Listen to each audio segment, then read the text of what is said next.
समुद्र में उतरा भारत के दुश्मनों का नाश। दुश्मनों की उड़ेगी नींद जब आईएनएस करेगा अभ्यास। देश के दुश्मनों को डुबाने आ रहा है आईएनएस सबमरीन। इस सबमरीन का पराक्रम देख दुश्मन के छूटेंगे पसीने। समुद्र में चीन पर आएगी अब कयामत। दोस्तों, जहां चीन अपने रक्षा बजट को बढ़ाता जा रहा है, वहीं भारत भी अपनी युद्धक क्षमताओं में बढ़ोतरी कर रहा है। भारत लगातार अपने हथियारों के बेड़े को मजबूती दे रहा है ताकि जल, थल और वायु कहीं भी दुश्मन भारत पर हावी ना हो सके।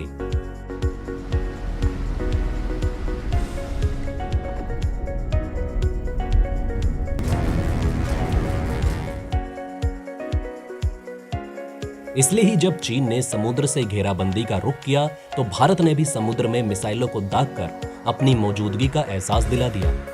इसके साथ ही जहां नेवी में आईएनएस विक्रांत ने एंट्री ली, वहीं एक और सबमरीन भारत के बेड़े में आने वाली है।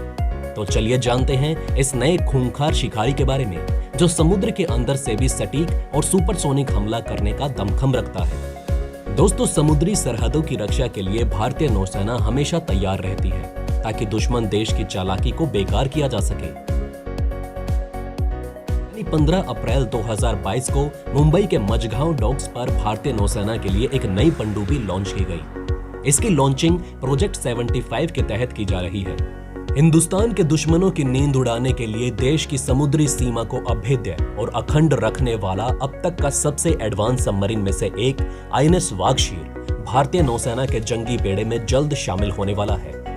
आखिर इस सबमरीन में क्या खासियत है और इसे क्यों साइलेंट किलर कहा जाता है, आइए उसके बारे में भी जानते हैं।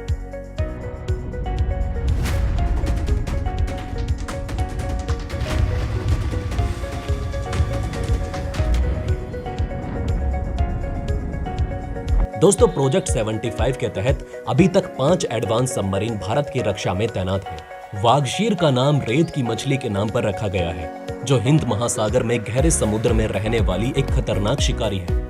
पहली सबमरीन वागशीर रूस यानी कि तब के सोवियत संघ ने 26 दिसंबर 1974 को इंडियन नेवी में शामिल की गई थी और लगभग 3 दशकों की समुद्री सेवा के बाद 30 अप्रैल 1997 को रिटायर हो गई थी। प्रोजेक्ट 75 के तहत बनाई गई ये सबमरीन कलवरी क्लास की आखिरी सबमरीन है।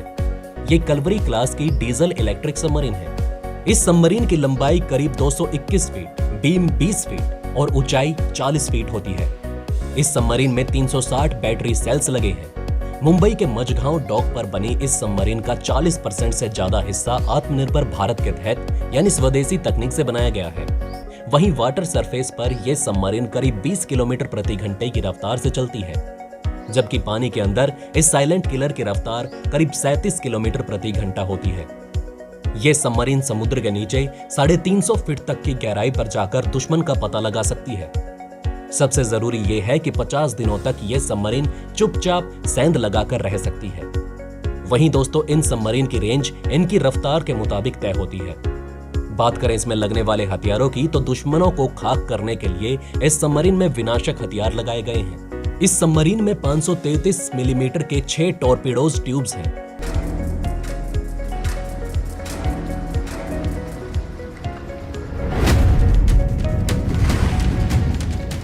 किसी भी बड़े ऑपरेशन के दौरान ये साइलेंट किलर अपने साथ 18 टॉर्पीडोज या फिर SM-39 एंटी शिप मिसाइल ले जा सकती है।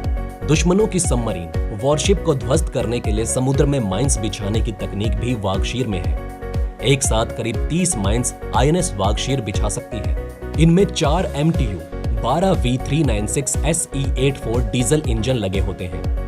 अगर ये सरफेस पर 15 किलोमीटर प्रति घंटे की रफ्तार से चल रही हैं, तो ये 12,000 किलोमीटर तक चल सकती है। पानी के अंदर ये 1020 किलोमीटर की रेंज तक जा सकती है, लेकिन रफ्तार 7.4 किलोमीटर प्रति घंटा होनी चाहिए। इसके अलावा ये पानी के अंदर 30 समुद्री बारूदी सुरंग बिछा सकती है। अपने एडवांस सिस्टम की वजह से ये किलर सबमरीन बिना आवाज के समुद्र में चलती है। स्टेल्थ टेक्नोलॉजी की वजह से ये दुश्मनों के रडार के पकड़ में नहीं आती। इस सबमरीन में 2 एडवांस पेरिस्कोप भी लगे हुए हैं। एडवांस नेविगेशन और ट्रैकिंग सिस्टम से लैस आईएनएस वागशीर किसी भी मौसम में हमला करने में पूरी तरह से सक्षम है। किसी भी तरह के मिशन को अंजाम देने में आईएनएस वागशीर को महारत हासिल है।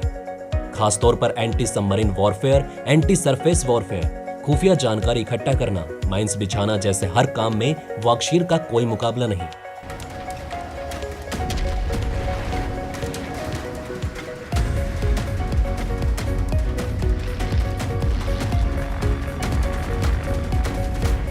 सबमरीन को ऑपरेशन के समय सभी हालातों में ऑपरेशन करने के लिए डिजाइन किया गया है। इंडियन नेवी के बाकी वॉरशिप से कनेक्ट करने के लिए इस सबमरीन में कम्युनिकेशन के एडवांस सिस्टम लगे हुए हैं। इस सबमरीन में एक वक्त में 6 ऑफिसर और 35 सेलर तैनात किए जा सकते हैं। इस सबमरीन में काम के घंटे तय होते हैं। हर जवान और ऑफिसर 3-3 घंटे की ड्यूटी करते हैं और फिर 6 घंटे का ब्रेक लेते हैं। जवानों और ऑफिसर्स के आराम करने के लिए छोटे छोटे कंपार्टमेंट होते हैं।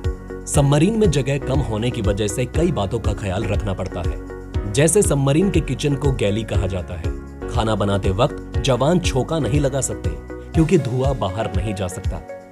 आपको बता दें कि 20 अप्रैल को आईएनएस वागशीर का कन्वेंशन किया गया था।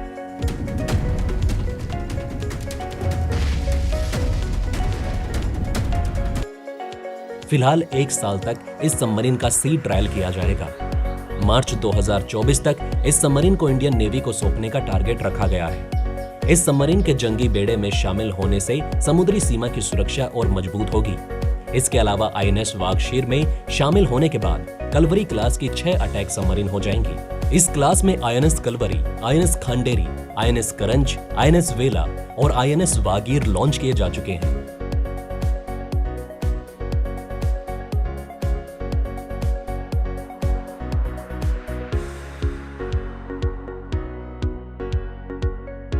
दोस्तों, ये थी खबर आईएनएस वागशीर को लेकर, जिसकी ताकत ने भारतीय नेवी को और भी मजबूत किया और दुश्मन देशों के पैरों को मिट्टी में धंसा दिया है। आपका इस बारे में क्या कहना है, हमें कमेंट में जरूर बताएं।